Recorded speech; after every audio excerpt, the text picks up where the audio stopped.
S Vishwakarma ji Abhipur की धरती से सादर 50 रुपया परम आदरणीय श्री हजारी मास्टर साहब की तरफ से जिस बच्ची का जन्मोत्सव मनाया जा रहा है, इस बच्ची के जन्मोत्सव की प्रसन्नता में गंगा जमुना में जब तक पानी रहे तब तक इस बच्ची की अमर जिंदगानी रहे और जीवन में परमात्मा लाखों खुशियां दे, ये आपका कहना है। जीवन में परमात्मा लाखों खुशियां दे, मां सरस्वती और लक्ष्मी का रूप धारण करे और अपने परिवार का नाम रोशन करे पूरी दुनिया में। माननीय हजारी मास्टर साहब की तरफ से सादर 100 रुपए का आशीर्वाद आया है। बहुत बहुत नमन है पूज्य गुरु जी को और बहुत बहुत उस बच्ची को शुभ आशीर्वाद है। विरह के अंदर 4 लाइन भूमिका का भाव लिखना पड़ा। नहीं नीचे मत तो है कौन अंडर हो वो ज्यादा नीचे हो जाई तो वही की आवाज ज्यादा सुनाई। सबके आवाज सुनाए चाहिए भैया, सबके आवाज सुनाए के चाहिए। एकदम बढ़िया, आपका तनको गड़बड़ी नहीं बा, एकदम मस्त। चलो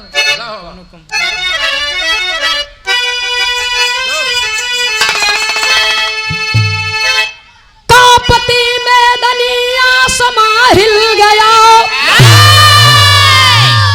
अब पानी पाहन है आया जिगर तोड़ कर,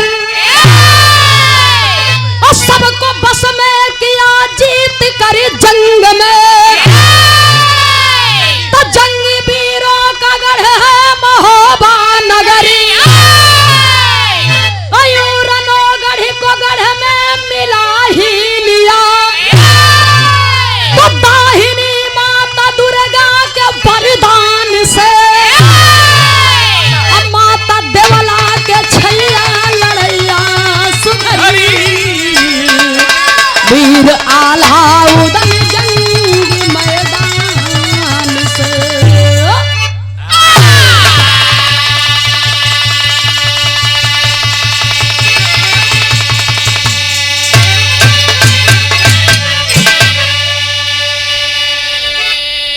परम आदरणीय श्रीमान जी सोनू यादव जी वस्तापुर की पावन माटी से सादर 201 रुपया दे करके सम्मान किए। बहुत बहुत नमन है। मालिक सुखी रखे, परिवार सुखी रहे। जय हिंद, जय श्री कृष्णा।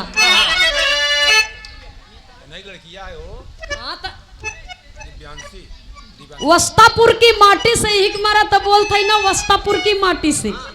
परम आदरणीय श्रीमान सोनू यादव जी, आपके सुपुत्री का जन्मोत्सव मनाया जा रहा है। घर मलिकार महोदय कलाकारों के अभिभावक हैं आप। आपकी तरफ से बहुत बहुत सारा आशीर्वाद आया है, नमन है आपको। बिरहा के अंदर एक लाइन कव्वाली का भाव है मास्टर साहब, कहना है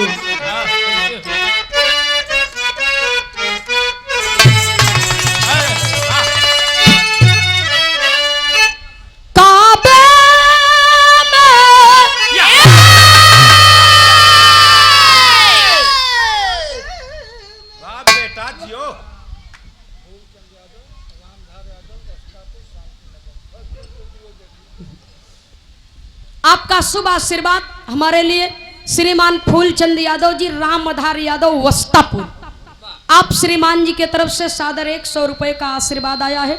बहुत बहुत आपके चरणों में सादर प्रणाम। जय श्री कृष्ण। कभी कभी बनारस के अच्छे गायकों से आप लोग सुनते हैं बाबूजी, क्या कहना है? काबे में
वो भी तो प्यारा है, मेरा दिल प्यारा है, वो भी तो प्यारा है, मेरा दिल प्यारा है, ये भी तो प्यारा है, मेरा दिल प्यारा है। वो भी तो प्यारा है। परम आदरणीय श्रीमान बब्बू यादव जी हारमोनियम के बड़े ही सुंदर कलाकार हैं आप। हारमोनियम वादक पूज्य गुरुजी वस्तापुर की पावन धरती से वाह, सादर 100 रुपया देकर के सम्मान किए, बहुत बहुत नमन है। श्रीमान ज्ञानचंद यादव जी सुंदर नगर की पावन सरजमी से 50 रुपया हमारे सूरदास ढोलक मास्टर जी के लिए। वाह, बड़ा मेहनत कैला, मुअल चमड़ा पीटत हुआ। ये नहीं के पीटे ला कवनो दिन न पावत। वाह, जिया, सादर 50 रुपया बहुत बहुत नमन है। और बिरहा जगत के बड़े ही सुंदर ढोलक वादक हमारे जनपद प्रयागराज के बहुत ही अच्छे ढोलक वादक हैं आप। आकाश कुमार राकेश भैया जी के पार्टी पर ढोलक पर संगत कर रहे हैं। तो मैडम जी का नाम वो बोलत है ना, पहले बाबूजी का तब बोलते हैं। और आपकी धर्म पत्नी का नाम है सुधा सरगम जी, जो बिरहा जगत की बड़ी खूबसूरत गायिका है, बड़ी सुंदर गायिका है, उदयमान गायिका है। सादर 100 रुपया देकर के सम्मान किए हैं आप, बहुत बहुत आपको नमन है। और सुधा सरगम जी को हृदय की गहराइयों से बहुत बहुत शुभकामना है। मां सरस्वती की दया दृष्टि आप पर बनी रहे। और हमारे आकाश बाबू और सुधा सरगम ऐसे ही बिरहा जगत में अपना नाम रोशन करते रहे। नमन है आप दोनों को, बहुत बहुत शुभकामना। ये तब पूर्वांचल का रही, लेकिन हमारे प्रयागराज में बिरहा जगत के स्तंभ रहे स्वर्गीय जनाब हैदर अली जुगनू जी। स्वर्गीय बाबू राम आधार जी के ये लेखनी रही बाबूजी। कैसे मास्टर साहब?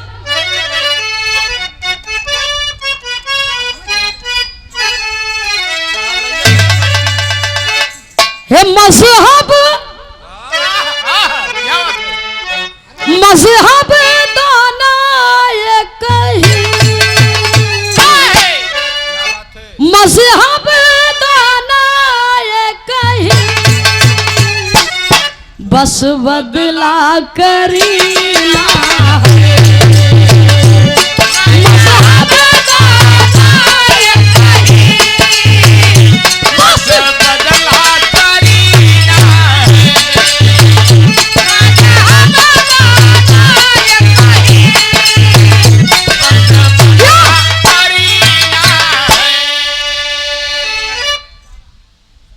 मजहब दोनों ये कही बस बदला करीना है। गोकुल कांधा का भवन हजरत का मदीना है। लेकिन बिरहा में भाव है, क्या है? कहना है अरे सब हार गए योधा,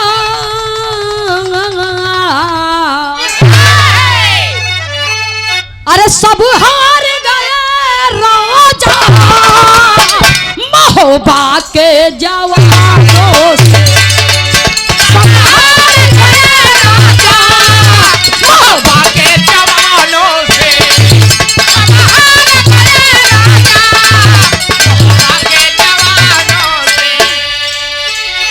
अरे सब हार गया राजा, महोबा के जवानों से। उदघोष जवानी में, उदघोष जवानी में नहीं डरते तूफानों से। उदघोष जवानी में नहीं डरते,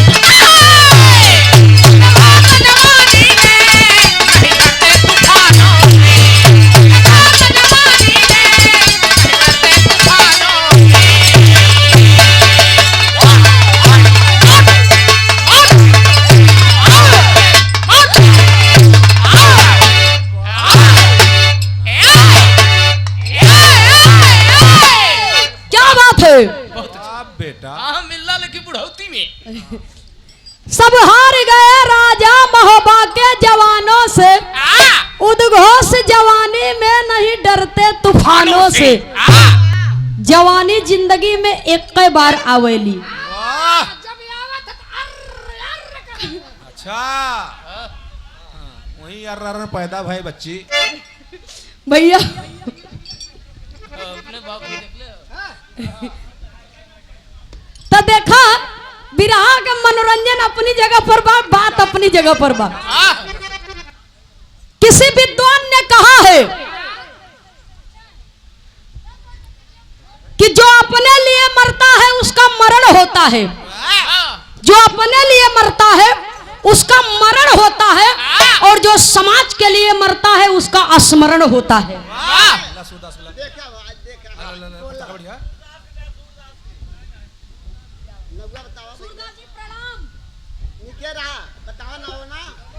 सब जान गए क्या बात है।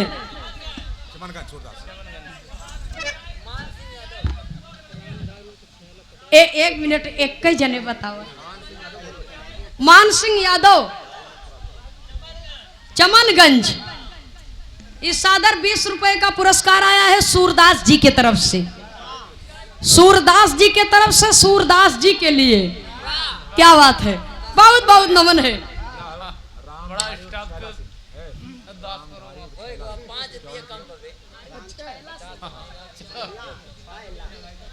श्रीमान रामधारी सिंह उर्फ छैला सिंह 51 रुपया, और बिजली सिंह वस्तापुर की पावन धरती से 51 रुपया।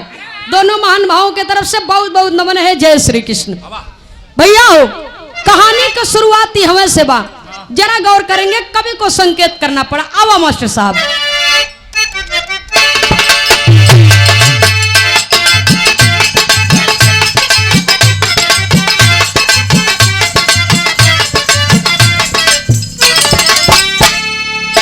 ब्याहयाल हाकिए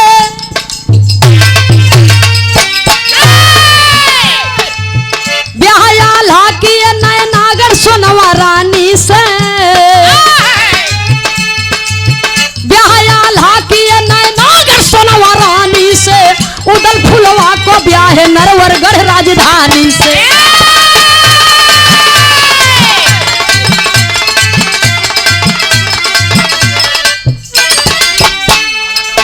आल्हा का लाल इंदल, आल्हा का लाल इंदल पनवा का सिंगार बने, आल्हा का लाल इंदल पनवा का सिंगार बने, दुश्मनों के लिए वह फूल से अंगार बने।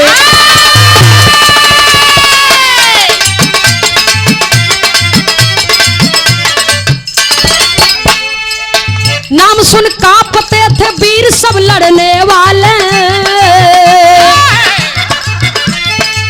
नाम सुन कांपते थे वीर सब लड़ने वाले, बने विशाल वीरों में वो बाहुबल वाले।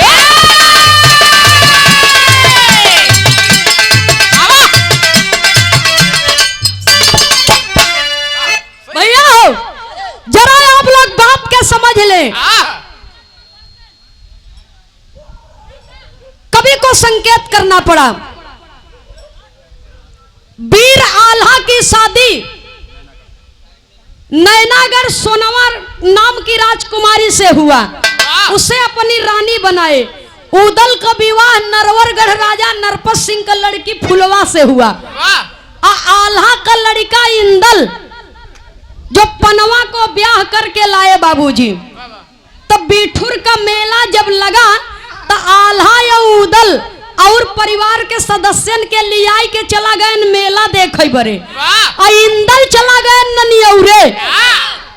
जब इंदल ननियौरे चला गए, घर में कोनो वीर बचल नहीं, सब आनंद ले रहा है बाहर बाहर टहर के। हाँ तक घरे के में हरारू कुल का करत है। बिरहवा में एक लाइन तर्ज है बाबूजी।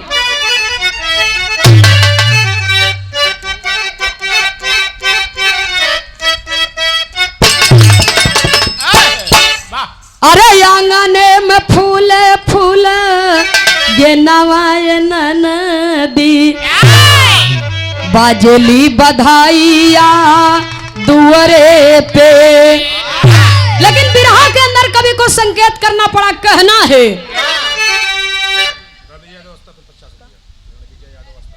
श्रीमान रणविजय यादव जी वस्तापुर से 50 रुपया पुरस्कार आया है। बहुत बहुत नमस्कार है। जय श्री कृष्णा।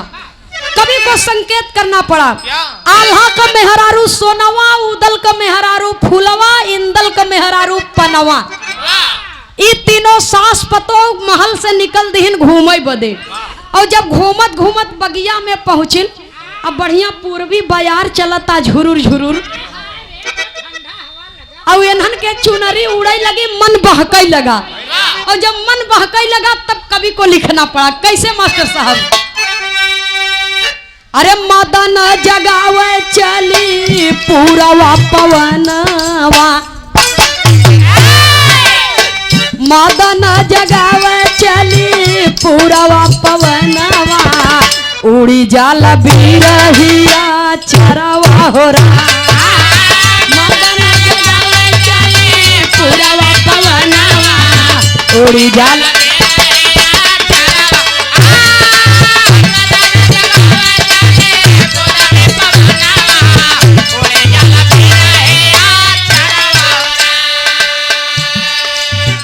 सुने वाले बाबूजी तीनों रानी एक काम कई दिन।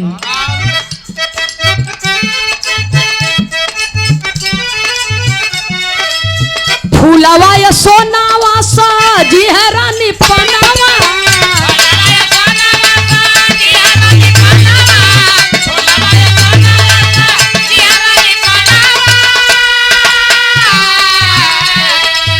एक दिन घूम गईली साथ गुलशनवा,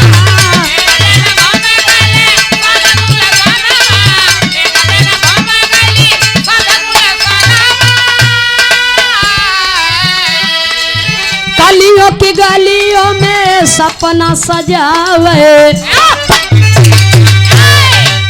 गलियों की गलियों में सपना सजावे, घुघुटा उठाई के भावरवा हो रहा।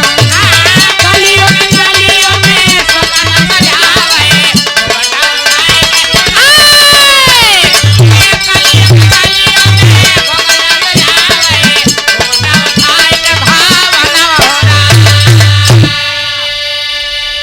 तीनों बाबूजी जब पहुंचत हन फूल के बगिया में, वहीं आनंद लेथन, बहार लेथन। और तीनों एक से बढ़ के एक खूबसूरत। और उन्हन के नाम देखा कितना बढ़िया रखा बा। एक ही के नाम सोनवा, ओकर फूलवा, तो एक ही के पनवा। तो जैसे सोनवा ओकर नाव रहा वैसे सोना यस रहबो भाई। और जैसे फूलवा ओकर नाव रहा वैसे खूबसूरत रही बाबूजी। और जैसे ओकर पनवा नाव रहा वैसे पाने की नहीं चिकन रहे। कवि को संकेत करना पड़ा। कहना है तीनों जब घूमत हन वह बगिया में, तो तीनों के विचार में कुछ और बातें आई। तो सोनवा फूलवा पनवा नदी के किनारे जाए के पानी में झांकत हन। और जब झांकत हन बाबूजी तो इन्हन सोचत का है। कवि को संकेत करना पड़ा। तर्ज बदल गया मास्टर साहब।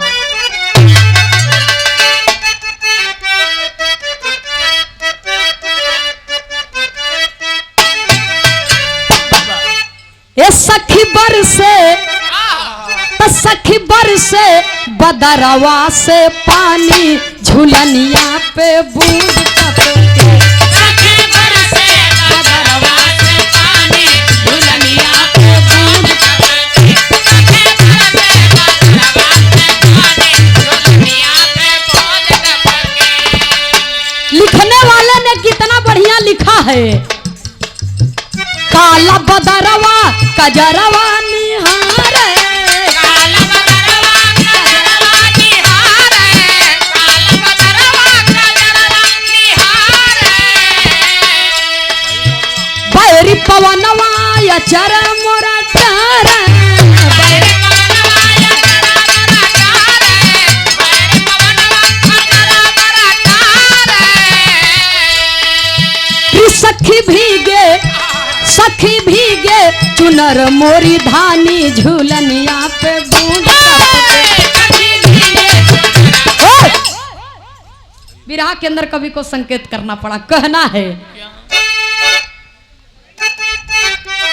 तीनों सास पतोह जब वही पानी में झांकत हन नदी के किनारे, तब वो पानी में जाना था, तीनों जने के प्रतिमा दिखाता। और जब तीनों जने के चेहरा दिखात है तो तीनों सोचत है नो हो आज तक तो हम लोग गौरई नहीं किया, हम सब तो बहुत खूबसूरत है। हाँ। एक काम करे, चला अपन अपन मूर्ति बनावा जाए माटी के, अब खूब बढ़िया से अपन ही हाथे अपन अपन मूर्ति गढ़ लिहिन हाँ। और गढ़ के वही पानी में छोड़ दीन। और जब पानी में छोड़ दीन बाबूजी तो होत का बा कहना है।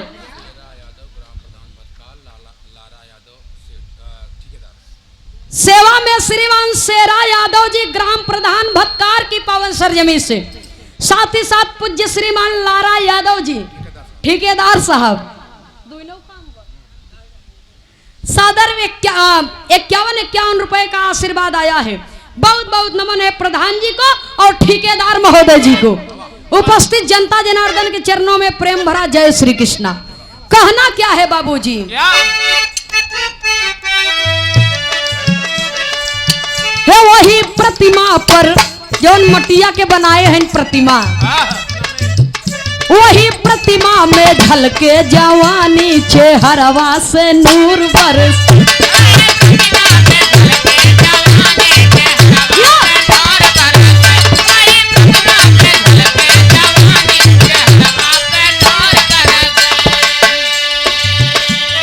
प्रतिमा बाहत पाके सर, प्रतिमा बाहत पाके नदिया की धारा,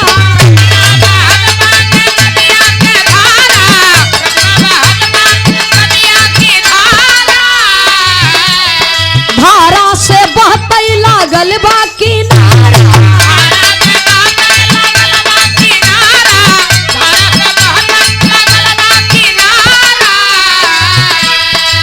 ये बहत आया है दिल्ली राजधानी चेहरवा से नूर बरस।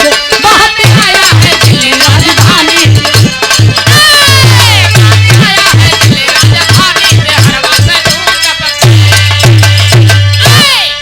वो तीनों जने के प्रतिमा नदी की धारा पा करके बाबूजी साथ में बहने लगा।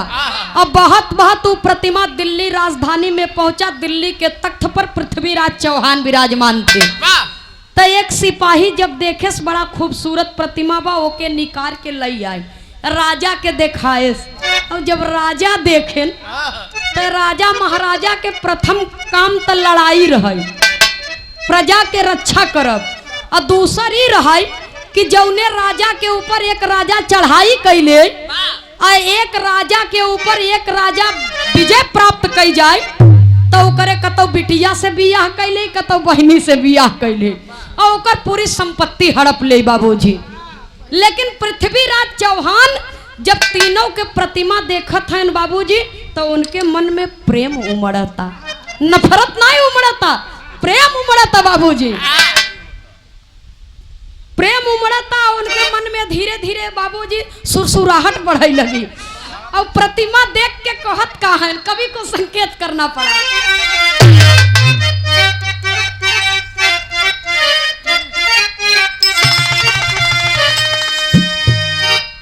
अरे जैसे रोज आवलो टूटे रसोनी के, आई हो रे निदिया निडर बनी के।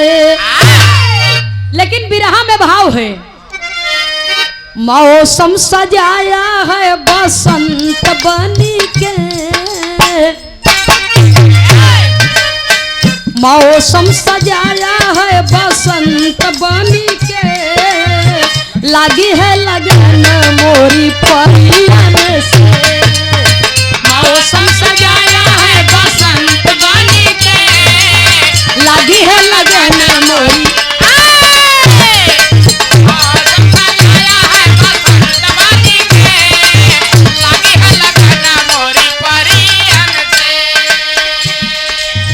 दिल्ली पति देखा जाबती न हो मुरतिया,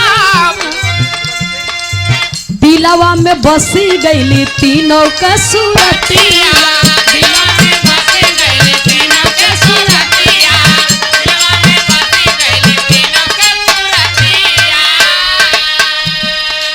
हृदय लगावे तीनों रनियन के,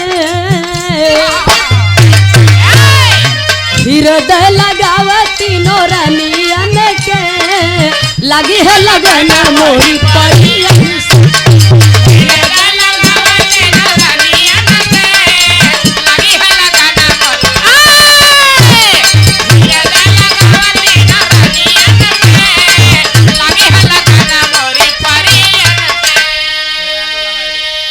समाज के सम्मानित श्रीमान शेरा यादव जी, ग्राम प्रधान भटकार से लारा यादव ठेकेदार साहब, सादर 101 रुपए का आशीर्वाद आया है। बहुत बहुत नमन है आप दोनों को, बहुत बहुत नमन। जय श्री कृष्ण।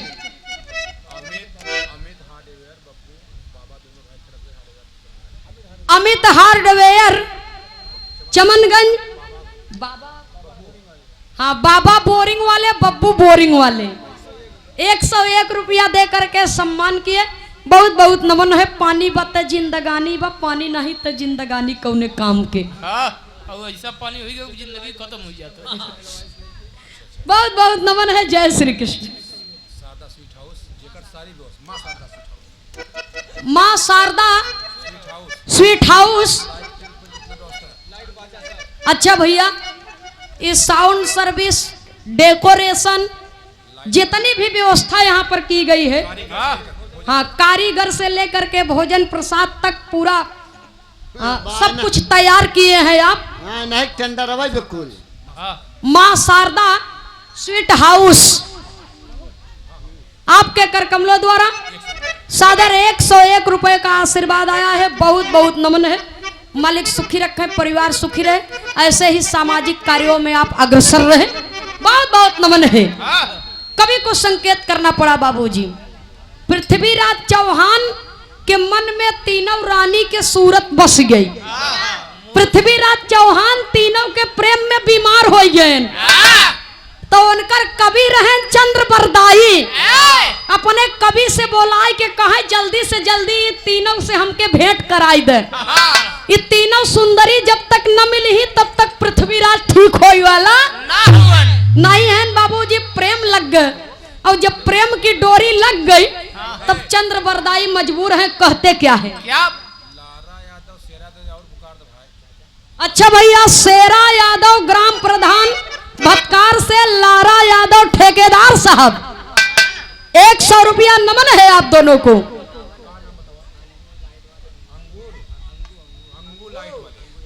अच्छा भैया, अंगूर लाइट वाले, हाँ पूरा आपका सिस्टम है भाई। लाइट साउंड टेंट, भोजन की व्यवस्था, सारी डेकोरेशन, सारी सजावट आपके द्वारा की गई है। बहुत बहुत आपको नमन है। ये साउंड सर्विस की मधुर आवाज आपके कान और नाक को भेद रही है, आपके बीच में गूंज रही है। भैया बहुत बहुत नमन है। और जो लाइट जगमगा रही है, एंगू लाइट वाले भैया की देन है। बहुत बहुत नमन है। जेके भी भैया लोग के कोनो भी शुभ अवसर पर भोजन, buffer system, light, tent house, बाजा की जरूरत पड़े, अंगू भैया से एक बार संपर्क करेंगे, सेवा का अवसर जरूर देंगे। नमन है। कवि को संकेत करना पड़ा, कहना है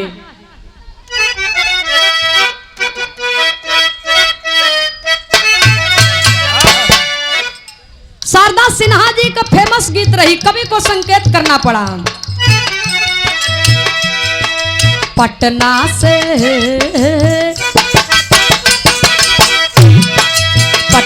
से बैदा बोलागा पियारा गइल दहिया।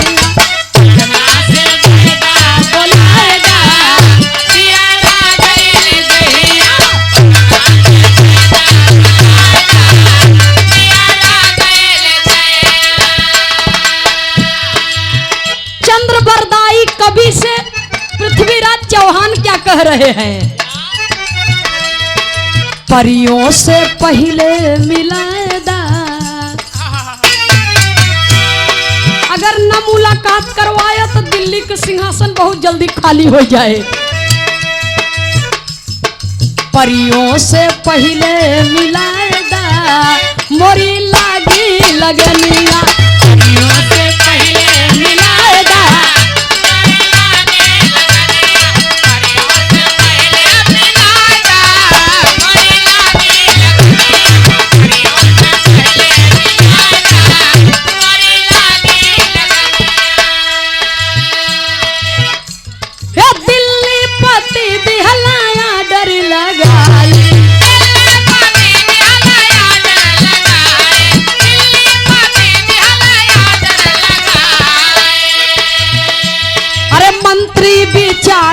करे चंद्र बरदाई।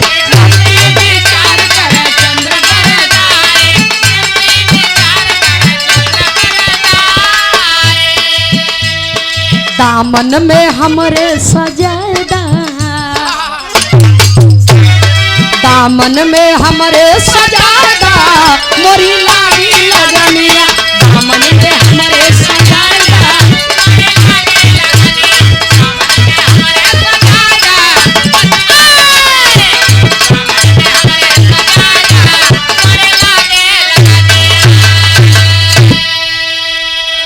सुनई वाले बाबूजी मंत्री जी आदेश पायन राजा के कि राजा हमारी तीनों रानियन के सुध बुध में अपने आप को खोई दिए हैं, और जब तक इन्हें ये तीनों मिल ही न तब तक ये आगे कुछ काम धाम कोई न पई है।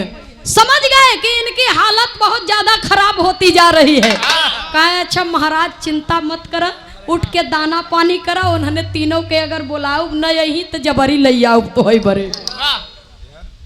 वही बाबूजी अब उधर तो वो लोग पर्व नहाने गए हैं, मेला देखने गए हैं। इंदल ते अपने ननियौरे में जना हई हैं, और घरे में मेहरगो मेहरारू कुल हैं और कुछ सिपाहू हैं बाबूजी। तो उन्हन से विशेष कोनो लेना देना जवान रानी के आदेश होता वही कुल नौकर करत हैं बाबूजी। जवान रानी के आदेश होता वही कुल करत हैं नौकर चाकर। तो रानी हरे तो घूम रही है इन बगिया में, अपने मन के काम कर रही है इन बाबूजी। तो कवि को संकेत करना पड़ा, कहना है बिरहा शैली में टेरी के भाव में लिखना पड़ा।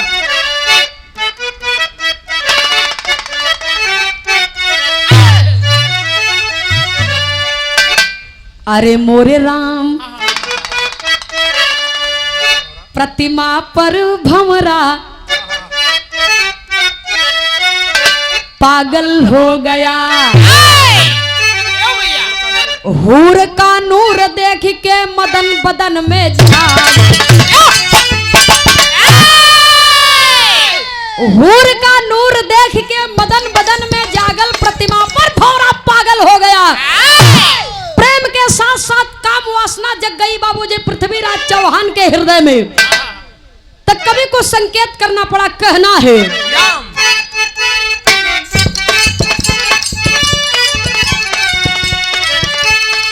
किया हरण तीनों रानी का, किया हरण तीनों रानी का दिल्ली में लाया चौहान।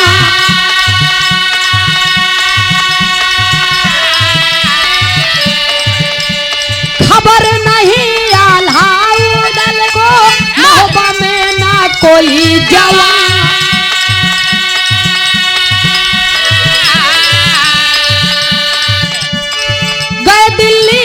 पृथ्वी वाले लगन बतावे विप्र महान।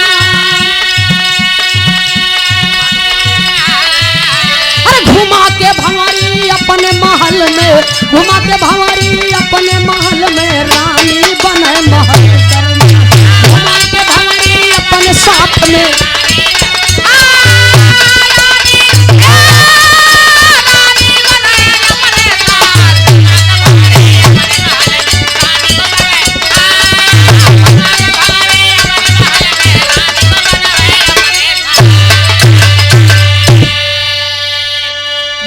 भंवरी अपने साथ में रानी बनवे महल दरमियान। ई कल्पना सजावता हृदय में कि इनके लोग के संगे बियाह करब रीत रिवाज के साथ में, और इन्हीं लोग के अपने महल के रानी बनाऊ। अब महोबा जाय के आवश्यकता नहीं बा। तीनों रानी के हरण करवा लिया जबरी, और दिल्ली में लिया के पंडित बुलाए के पत्तरा बचवावत पृथ्वीराज चौहान की देखल लगन कौने दिन होता। चौड़ा महाराज से बाबूजी लगन बचवावता।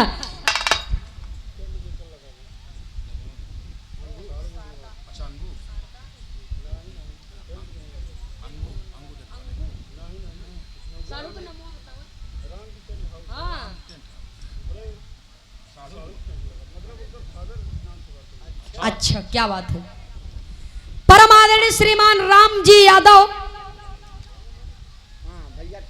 ये परम आदरणीय श्रीमान राजू यादव जी के डीआई साहब के साढ़ू हैं आप, और आपके साढ़ू जी के पिता के नाम से ये सारी व्यवस्था है। तो आपके साढ़ू के करकमलों द्वारा ये सब लगाया गया है, डेकोरेशन जो टेंट लगा हुआ है। सादर 501 रुपए का आशीर्वाद आया है, आपके श्री चरणों में बहुत बहुत नमन है। मालिक सुखी रखे, परिवार सुखी रहे, और साढ़ू के प्यार ऐसे ही बना रहे।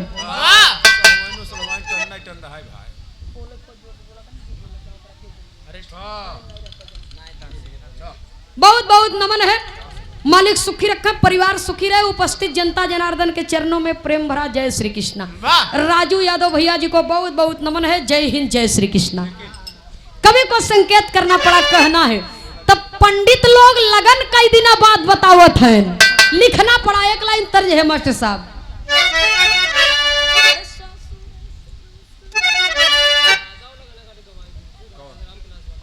अच्छा ठीक है।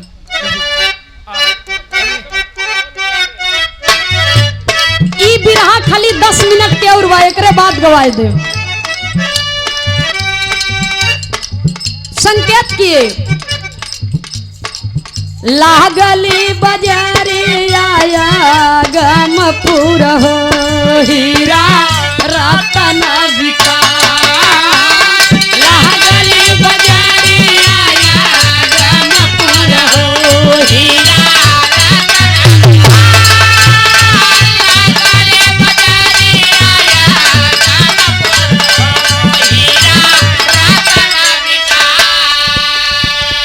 चतुर चतुर करे सौदन हो, मूर्ख खड़ा पछताए।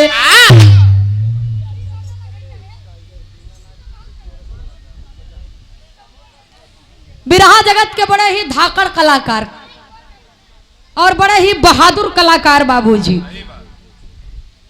संझा से जौने सुर से शुरू होए सवेरे तक वही रहत है। परम आदरणीय श्री दीनानाथ यादव जी के कोरस वादक सुरेश टाइगर, ये आपके तरफ से सादर 50 रुपया, और हमारे मास्टर साहब और हमारे कुछ बाबा लोग का फरमाइश बा कि दादा राम कैलाश वाली भी एक आठ दू ठे गाय दी है। 10 मिनट का मात्र बिरहा बा, एक बाद हम गाय देव। गुरु घराने को छाप बोले से पहले वो गीत के गाय देव। बहुत बहुत नमन है। मालिक सुखी रखे, परिवार सुखी रहे। जय श्री कृष्ण। विप्र लोग बतावत हैं, कहत का है अरे 16 दिन के बाद बाला गनिया न हो, कहे चौड़ा महा। 16 दिन के बाद बाला गनिया न हो, कहे चौड़ा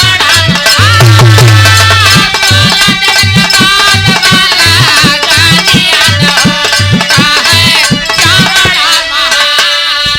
अरे सुनी के पिथौरा नजर बंद करवाया, सुन के पिथौरा नजर बंद करवाया,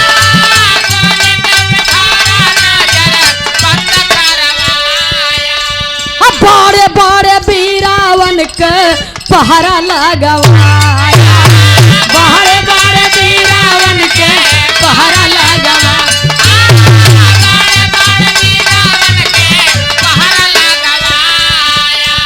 अरे जुगुती लगावे तीनों रनिया न हो, रक्षा कर भगवान।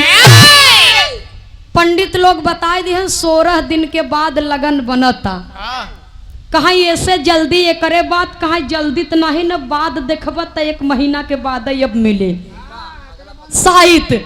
जब इतना बतिया बाबूजी सुनत हैं पृथ्वीराज चौहान, तो तीनों रानी के नजर बंद करवाई के बड़े बड़े वीरन के पहरा लगवाई दिहल कि अब ये लोग यहाँ से भागई न पावे। बियाह पृथ्वीराज चौहान से होए।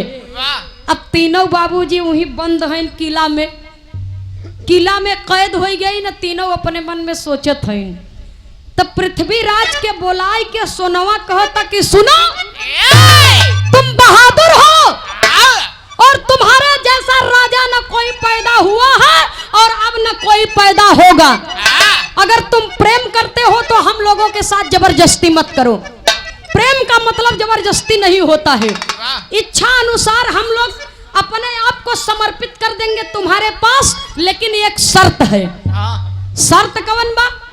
शर्त ही है भाई, अगर 1 महीना के भीतर हमारे महोबा नगरी से हमें छुड़ाने के लिए कोई ना आया, हमारी हाल खबर लेने के लिए कोई ना आया, तो ठीक 1 महीना के बाद हम तीनों खुद अपने आप को तुम्हारे हवाले कर देंगे। जब ये इतना बतिया बाबूजी सुना तब पृथ्वीराज तो सोनवा कही, तुम एक सच्चे मर्द हो, सच्चे बहादुर हो, मर्द की जबान एक होनी चाहिए, 2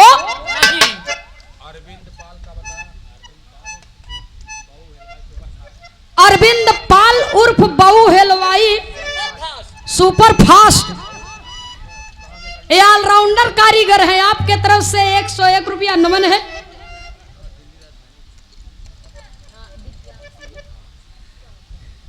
श्रीमान जी सोनू यादव जी, ये आपकी सुपुत्री दिव्यांशी यादव, आप ही का जन्मदिन है ये बच्ची का।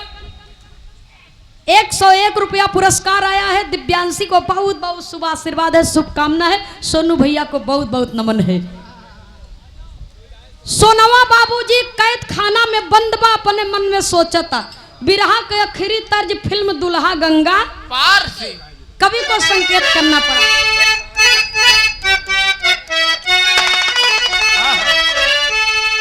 अरे काहे जिया दुखौला, हे काहे जिया दुखौला, चल दिहला हमें बिसार के, ये तना बताए जाते दुल्हा गंगा पार के, ये तना बताए जाते दुल्हा गंगा पार के, तना बताए जाते दुल्हा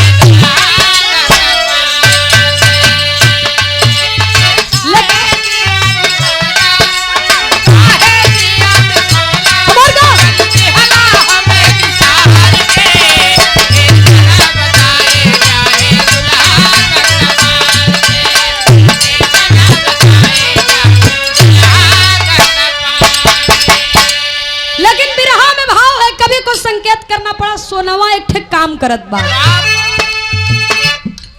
अरे सोनवा सुगना बनावे, हे सोनवा सुगना बनावे, एक जादू मठ महान से हमके बचाए लाए बेटा चौहान, हमके बचाए लाए बेटा चौहान।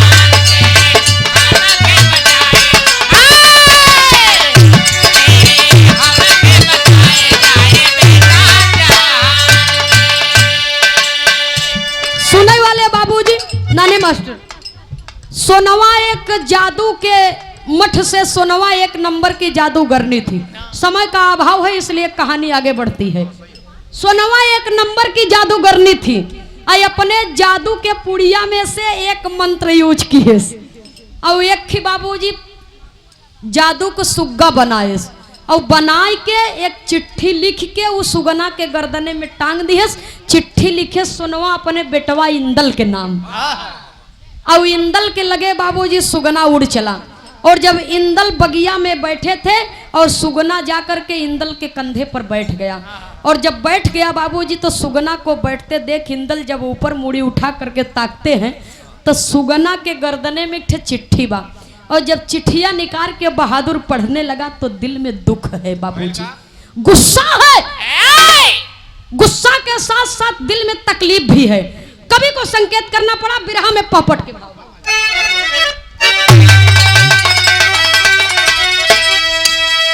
अरे पाके अपने माता जी के पतिया छतिया कर कतिबा, बाबू पाके अपने माता जी के पतिया छतिया कर कतिबा, और सोचे गाढ़े दिनवा पड़ल विपतिया छतिया कर कतिबा।